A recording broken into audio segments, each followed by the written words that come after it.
Savez-vous qu'il existe un pays où il est interdit de sourire lors des mariages, où un grand front est considéré comme un signe d'intelligence supérieure, et où les femmes marchent sur des routes poussiéreuses avec la même grâce assurée que les mannequins lors des défilés, ou que ce pays possède un vélo en bois unique, une invention brillante permettant aux locaux de transporter des charges sur les pentes volcaniques escarpées des chemins de montagne. Bienvenue en République démocratique du Congo, un lieu rempli d'histoires étranges et surprenantes que vous ne trouverez nulle part ailleurs dans le monde. Préparez-vous à découvrir cette région unique de la planète. Dans notre film documentaire, nous parlerons de 15 faits parmi les plus étonnants et étranges sur le Congo, de ses particularités culturelles et de ses richesses naturelles. Le 15e dans la liste est un pays doté de la géographie la plus particulière du globe. La République démocratique du Congo est souvent appelée le géant endormi de l'Afrique parce que sa taille défie l'imagination. Ce pays est le second plus grand du continent. Sa superficie dépassant 75 814 km². Il représente presque un continent à lui seul. L'une des caractéristiques principales de sa géographie est la traversée de l'équateur en son centre, ce qui en fait le seul pays au monde avec une frontière naturelle aussi unique. Cela crée certains des écosystèmes les plus riches et variés de la planète. Bien que la majeure partie du pays ne soit pas bordée par les mers, la RDC possède un corridor océanique exceptionnel, une bande étroite d'environ 30 km le long de la côte atlantique. Le climat dans ce pays est chaud et humide, avec jusqu'à 100 pouces de précipitations chaque année, alimentant en permanence d'immenses forêts tropicales que l'on considère comme le second poumon de la planète après l'Amazonie. D'ici 2025, la population du Congo dépassera 112 800 000 habitants, faisant de lui le plus grand pays francophone au monde. Le pays abrite plus de 250 groupes ethniques, parlant plus de 242 langues, toutes unifiées par le français en tant que langue officielle. Cette mosaïque culturelle diversifiée se reflète dans une identité vive, des contrastes incroyables et des traditions riches. Le Congo est un lieu qui fascine voyageurs, scientifiques et chercheurs du monde entier.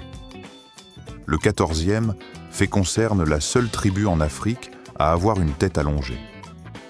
Dans la jungle du nord-est de la République démocratique du Congo vit la tribu Manbetu, qui attire l'attention depuis plus d'un siècle. Leur caractéristique inhabituelle est la tête allongée des femmes, résultat d'une ancienne tradition appelée l'ipomba, qui a existé dans leur culture pendant des siècles. Contrairement à la plupart des chasseurs-cueilleurs, ces personnes ont créé une société développée avec une cour royale, un art unique et une riche culture musicale.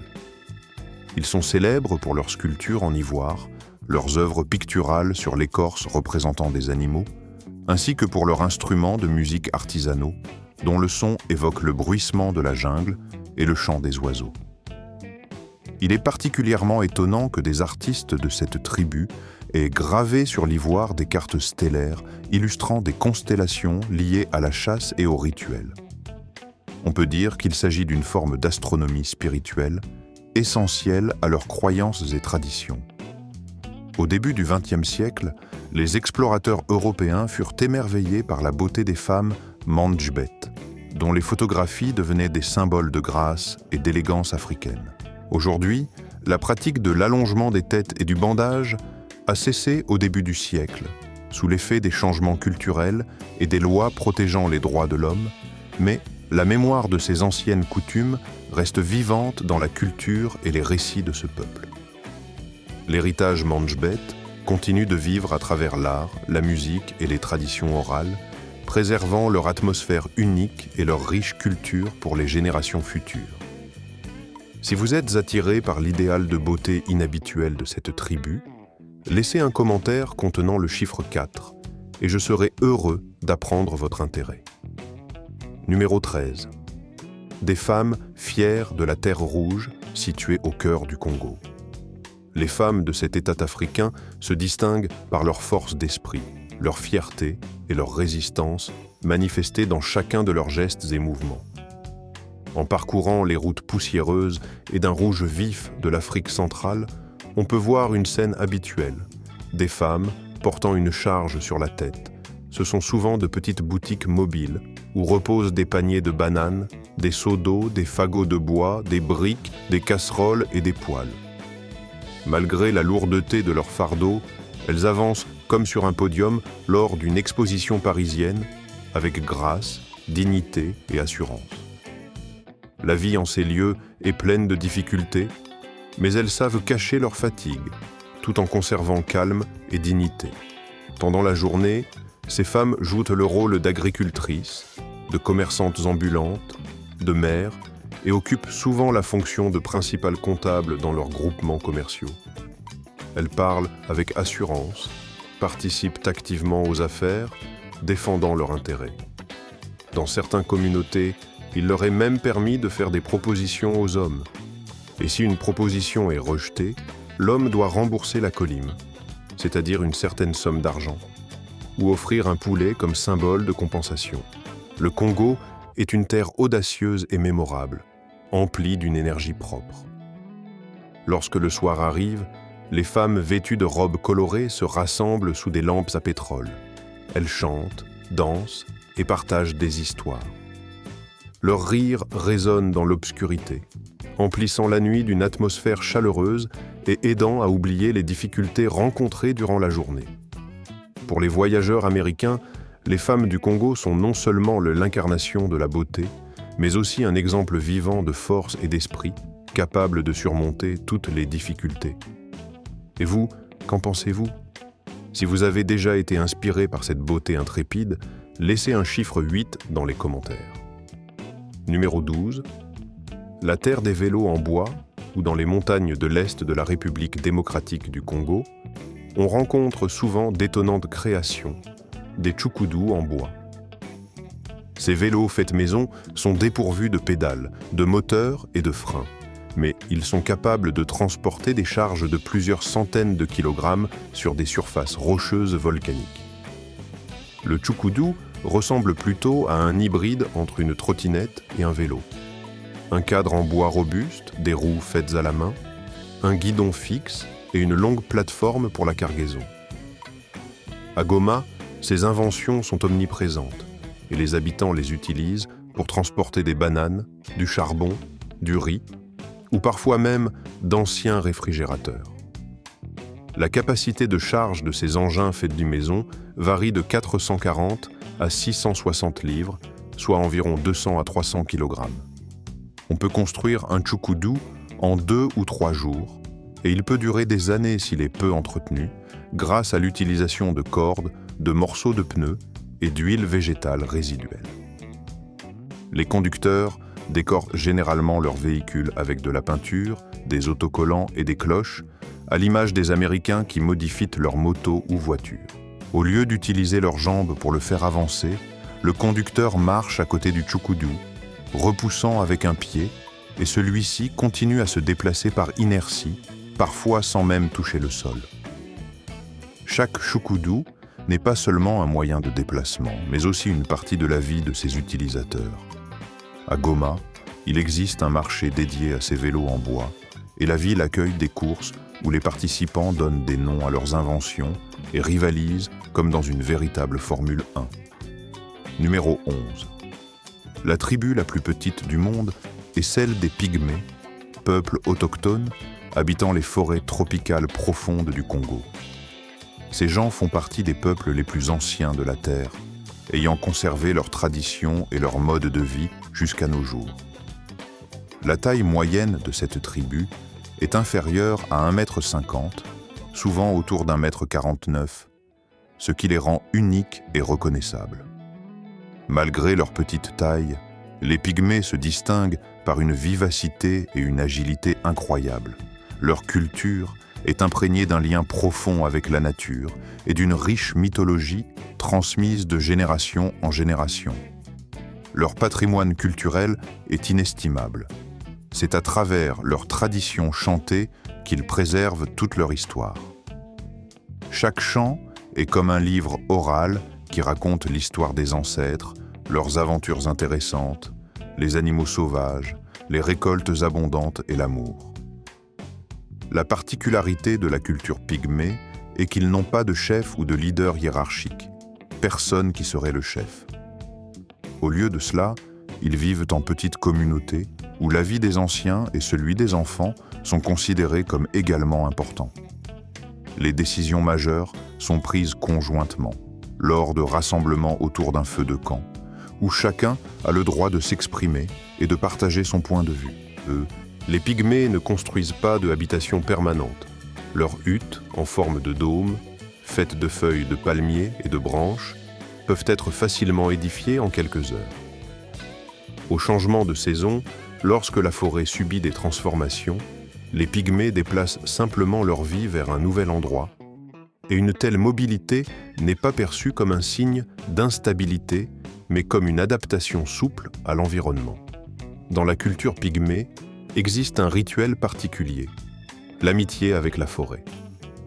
Lorsqu'un enfant naît, les adultes le familiarisent avec les arbres, les rivières, les oiseaux, en accueillant le bébé dans leur famille naturelle et leur culture. Peut-être la tradition la plus étonnante est-elle la capacité de guérir par le chant. Lorsqu'une personne tombe malade, toute la communauté s'unit dans la voix et des chants commencent à retentir pour aider à la guérison. Croyant en la puissance des chansons collectives, les pygmées pensent que le chant en groupe soulage la douleur et facilite la récupération rapide. Cette forme particulière de thérapie existe chez eux depuis des millénaires, faisant partie intégrante de leur culture unique et de leurs pratiques spirituelles. À l'autre bout du monde, en République démocratique du Congo, il existe un exemple surprenant d'expression de soi, les sapeurs et leur mode incomparable. Parmi les rues bruyantes et poussiéreuses et les maisons recouvertes de tôles à Kinshasa, la capitale de ce pays, il est impossible de ne pas remarquer un homme semblant sortir tout droit d'un podium de mode à Paris. Il porte une chemise élégante de la maison Versace, un costume parfaitement ajusté et des chaussures en cuir Oxford polies jusqu'à briller. Ce homme est un sapeur, l'un des membres d'une société particulière où les hommes consacrent leur vie à développer leur style et leur raffinement. Beaucoup vivent dans les quartiers les plus pauvres, mais ils économisent toute l'année pour acheter un blazer de Gucci ou des chaussures en cuir français de haute qualité. Pour un sapeur, la mode n'est pas seulement une question de vêtements, mais un symbole de fierté et une déclaration au monde de leur identité. La majorité de ces hommes gagnent leur vie en travaillant comme livreurs, gardiens ou coiffeurs. Mais le dimanche, ou pendant leurs jours de repos, ils deviennent de véritables gentlemen. Alors, les rues deviennent leur podium, où ils rivalisent dans le choix des couleurs, la démarche et leur style personnel. Leur garde-robe suit des règles strictes. Il est interdit de porter des vêtements avec plus de 3 couleurs principales. Ils doivent toujours parler poliment et en aucun cas ne pas prendre part à des conflits de rue. Pour les étrangers, ces hommes peuvent ressembler à des artistes de rue, habillés en costumes colorés, mais pour les Congolais, ils incarnent la dignité, la beauté et la force de l'esprit, la volonté de surmonter toutes les difficultés. Le mouvement LASAP n'est pas seulement une mode, mais une puissante identité culturelle, une partie intégrante de la singularité congolaise. Enfin, une place particulière dans le patrimoine culturel du Congo est occupée par l'art du peuple Hemba, les statues en bois. Au sud-est du pays, le long du fleuve Luapula, dans des villages construits en argile rouge et couverts de toits de chaume, vit le peuple Hemba. Leur mode de vie suscite un intérêt particulier chez les scientifiques, car leur lien avec les statuettes en bois des ancêtres est considéré comme très profond. Ces statues sont des monuments uniques de la culture traditionnelle, chaque pièce étant sculptée dans un bois rare, très dur et mesurant entre 30 et 60 cm. Habituellement, ils représentent une personne assise, les yeux fermés, avec une expression de calme et de méditation, ce qui souligne leur signification sacrée. Ces statuettes, appelées Sinjiti, sont considérées comme des porteurs vivants des esprits de la lignée. C'est pourquoi elles sont créées avec une grande minutie et un profond respect, en tant que réceptacle du pouvoir spirituel et de la mémoire des ancêtres. Ce n'est pas simplement une décoration ou un élément ornemental. Les Hamba croient que les statues Singiti vivent auprès de leur famille, protégeant la lignée, favorisant les récoltes et maintenant le lien avec les ancêtres. Dans leur culture, la conservation d'une telle statue n'est autorisée qu'à un membre de la famille ou à un héritier choisi, qui en est responsable en termes de sécurité et de sacralité. Lors de rites particuliers, les Singiti sont purifiés avec de l'huile de palme, puis la statue est placée sur une plateforme spécialement préparée et traitée comme un membre de la famille vivant. Pour le peuple Hamba, ces figures en bois ne sont pas de simples œuvres d'art, mais des porteurs essentiels de spiritualité et de mémoire. Dès leur plus jeune âge, on leur raconte l'histoire de leurs arrière-grands-parents et ancêtres, non seulement par des mots, mais aussi à travers des sculptures en bois vénérées, imprégnées de l'esprit des ancêtres. Il faut noter que la population Hamba compte aujourd'hui environ 200 000 personnes. Malgré leur petit nombre, les traditions de sculpture sur bois continuent d'inspirer admiration et reconnaissance dans les plus grands musées du monde, tels que ceux de New York, Paris et Bruxelles. Là, les statues Singiti sont considérées comme parmi les œuvres de l'héritage artistique africain les plus empreintes d'esprit. Passons au numéro 8. Une coutume de mariage maladroite et étrange dans le village de Derkonga. Il est interdit de sourire pendant toute la cérémonie. Dans certaines communautés, Luba et Bashi, la fête de mariage est un événement silencieux et paisible, moins bruyant qu'en Occident. La mariée doit garder une expression sérieuse, et il lui est interdit de sourire tout au long de la cérémonie. Cette coutume peut sembler bizarre ou incompréhensible aux étrangers, mais pour les locaux, elle est profondément enracinée dans leur culture et possède un sens profond. Le mariage n'y est pas seulement une célébration joyeuse, mais aussi un rite important de passage de la virginité à la responsabilité d'épouse et de mère. L'expression sobre témoigne de l'importance de la maturité, du respect pour les ancêtres et la famille, ainsi que du respect vis-à-vis de la famille du marié. Si la mariée sourit trop ou montre trop d'émotions, elle peut être considérée comme frivole ou inappropriée, ce qui va à l'encontre des vues occidentales habituelles sur le mariage.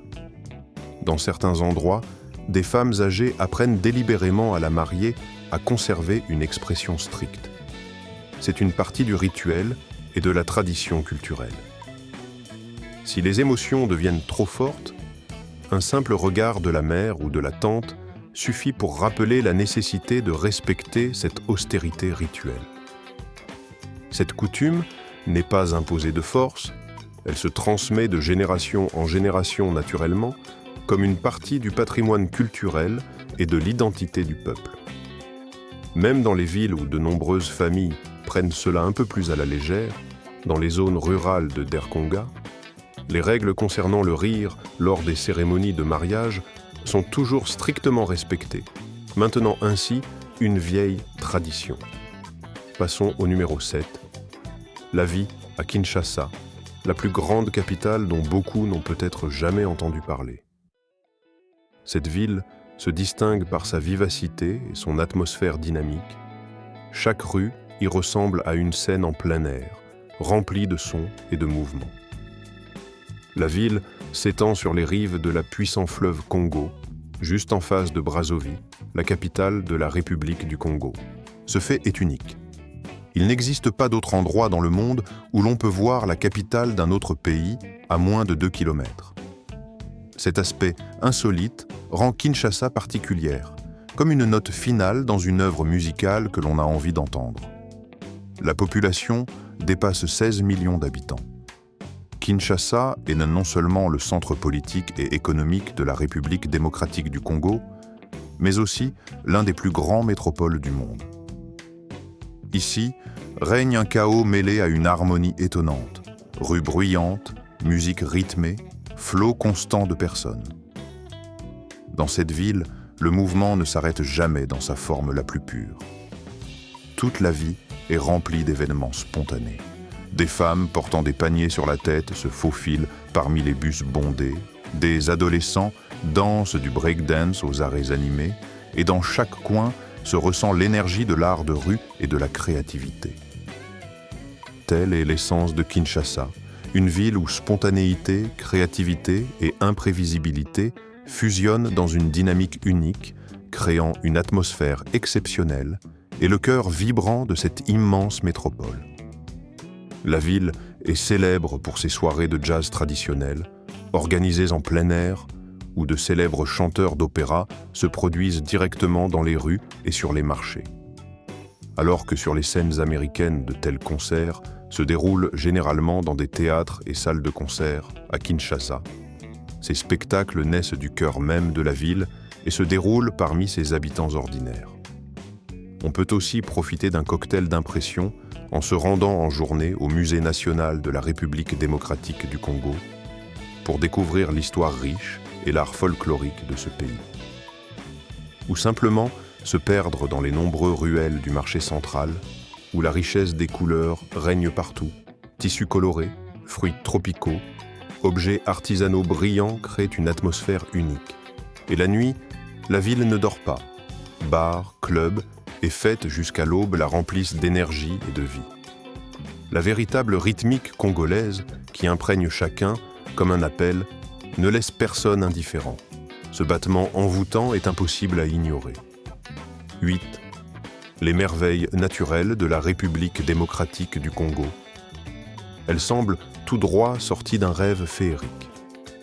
Ce pays, doté de certains des paysages naturels les plus impressionnants de la planète, est un véritable endroit où chaque pas évoque le tournage en direct d'un documentaire sur la faune sauvage. Commençons par exemple par le lac Kivu, cette splendide étendue d'eau bleue située à la frontière du Congo et du Rwanda. Mais, sous sa surface calme, comme un miroir, se dissimulent des milliards de mètres cubes de méthane et de dioxyde de carbone, retenus uniquement par une fine couche. On peut imaginer ce lac comme un énorme serpent à sonnette sous pression, ou comme un mélange de calme et de danger à la fois. Près de là, le niveau de mystère s'intensifie avec le lac Taha, tout aussi mystérieux et mystique, riche de nombreux secrets encore à découvrir.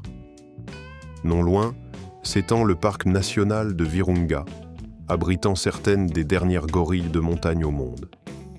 Il suffit de leur regarder dans les yeux pour comprendre qu'aucune excursion américaine ne peut égaler ce moment d'intimité avec la nature sauvage.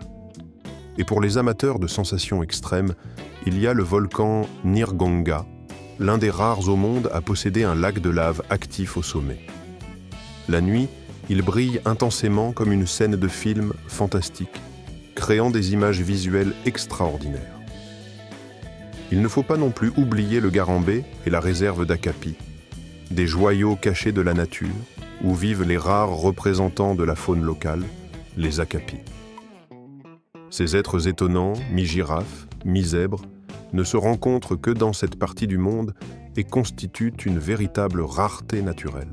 La 9e partie concerne la terre de Kabelta et les particularités de la vie quotidienne au Congo.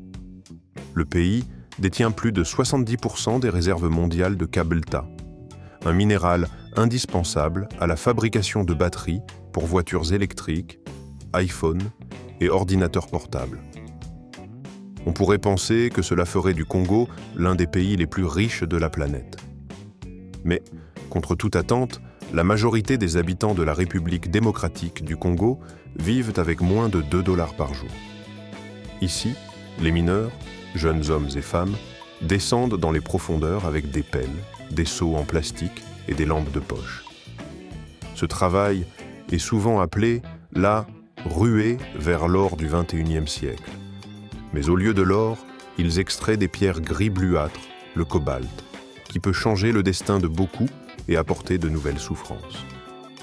En moyenne, un ouvrier extrait un peu plus d'un livre de cobalt par jour, ce qui ne rapporte que quelques dollars à cause des prix locaux. Lors de l'extraction dans les mines de Kolwezi, ils communiquent de façon inhabituelle. Ils transmettent des messages par des coups portés contre les murs en pierre créant ainsi leur propre murmure de la terre. Dans le monde moderne, les gens ne se reconnaissent pas toujours par leur visage. Même dans des endroits sombres et étroits, ils trouvent des moyens de se connecter et d'assurer leur sécurité. Une coutume singulière existe dans le monde en ce qui concerne les alliances, la numéro 4. Dans la ville de Derkonga, les femmes et les hommes ne se marient pas seulement avec une seule personne, mais avec tous les 3 membres d'un couple de jumeaux ou de triplés. Dans les pays occidentaux, l'amour est généralement considéré comme une affaire entre 2 personnes, mais dans la partie occidentale du Derkong, notamment dans la province du Sud Kivu, le mariage peut réunir simultanément 3 époux. Si un homme tombe amoureux d'une des sœurs jumelles ou triplées, on peut lui proposer d'épouser immédiatement les 3. Ce n'est pas un mythe. Cette coutume existe encore aujourd'hui, conservée comme une tradition importante qui n'est en rien considérée comme obsolète. Selon les croyances locales, il est dit que les sœurs ou triplés ont une seule âme qui se manifeste à travers 3 corps. Se marier avec l'une d'elles uniquement, c'est rompre l'équilibre spirituel et porter malheur à toute la famille. C'est pourquoi, pour maintenir l'harmonie et l'équilibre, le fiancé doit conclure un mariage avec la Trinité en une seule fois. En 22, une cérémonie qui a fait grand bruit dans le monde entier s'est souvenue du fait que le fiancé, nommé Louise, a épousé la triplette, Acha et Nathalie. Les 3 jeunes mariés étaient vêtus de manière identique et marchaient lentement vers l'autel, sous le rythme des tambours de la tribu et des danses envoûtantes. Un tel spectacle est devenu une sensation, suscitant une vague de discussions dans les médias internationaux. Pendant la cérémonie de mariage, chaque épouse dispose de sa propre chambre, mais les rituels solennels et les événements festifs se déroulent ensemble. Tout le village participe à cet événement exceptionnel et le fiancé est le membre le plus occupé de toute la région.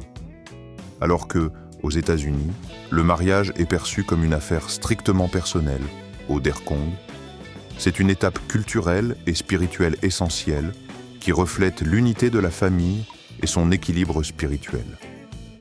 Dans cette société, épouser une personne signifie accepter tout son monde intérieur, émotionnel et spirituel, car cela aide à préserver l'équilibre et l'harmonie dans l'ensemble. Un autre aspect marquant de la culture de la République démocratique du Congo est la richesse de ses traditions festives, qui transforment la routine en un événement coloré et riche. L'un des festivals les plus célèbres est le Festival des Masques, largement célébré dans les régions du Kasaï et du Katanga. Cette fête est liée aux cycles agricoles, aux rites d'initiation et aux adieux aux défunts. Les participants portent des masques en bois finement sculptés, représentant des esprits d'ancêtres, des êtres mythiques ou des héros légendaires. Contrairement aux funérailles occidentales, souvent silencieuses et empreintes de recueillement, en Congo, les funérailles deviennent un spectacle vibrant et vivant. La danse, la musique et les couleurs vives transforment le deuil en un souvenir collectif et en un lien communautaire. Dans la ville de Goma, située à l'est du pays, chaque mois de février se tient le Festival de la paix Zamani.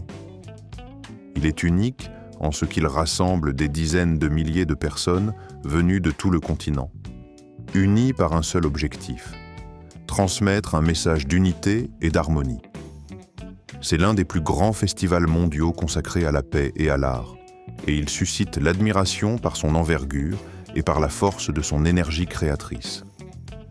Les amateurs de musique traditionnelle retiennent particulièrement le festival Ngoma.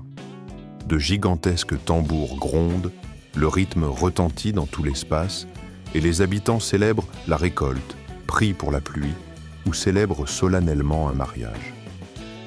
Au Congo, la musique n'est pas seulement une distraction, c'est aussi une forme de prière, de mémoire et de connexion spirituelle entre les vivants et les esprits vénérés des ancêtres.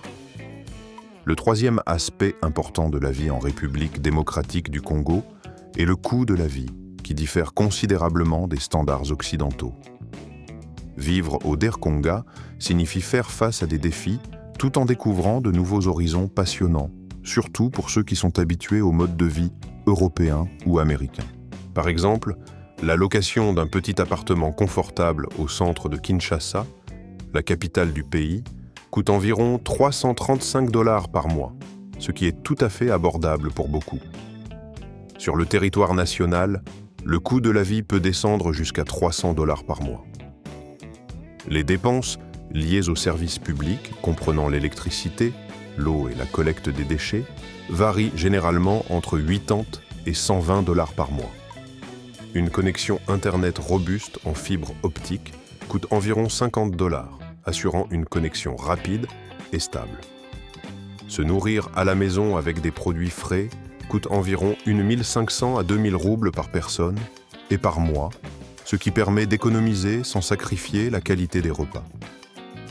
Si vous préférez déjeuner dehors, un dîner dans un restaurant de niveau moyen ne coûtera que de 5 à 8 $, soit environ 70% de moins qu'aux États-Unis.